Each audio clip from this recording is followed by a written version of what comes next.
तुम्हारी बकरी की टांग टूट गई तो मैं इसका जिम्मेदार नहीं, मैं तो घास काट रहा था।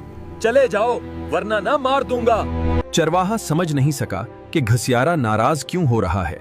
उसने एक आदमी को आवाज दी जो घोड़े पर सवार था और कहा, मैं बहरा हूँ, मुझे समझ नहीं आता कि ये मेरा तोहफा कबूल क्यों नहीं कर रहा।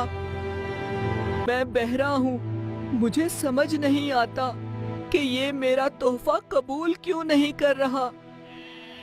उसके बाद चरवाहा और घसियारा दोनों उस मुसाफिर से चला चला कर बातें करने लगे। वो घोड़े से उतरकर उनके करीब आ गया, मगर जब उसने उन दोनों को गुस्से में चीखते देखा तो घुबरा कर बोला, हाँ भाई, मैं इकरार करता हूँ कि ये घोड़ा मैंने चराया है। इसी असना में एक बूढ़ा वहां आ गया।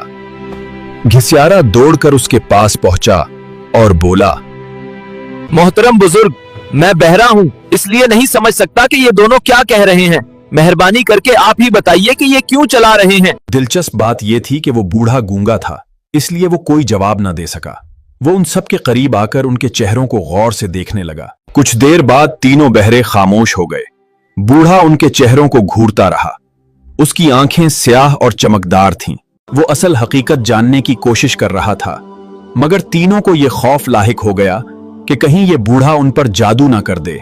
चुनांचे चोर फौरन घोड़े पर सवार होकर तेजी से भाग गया।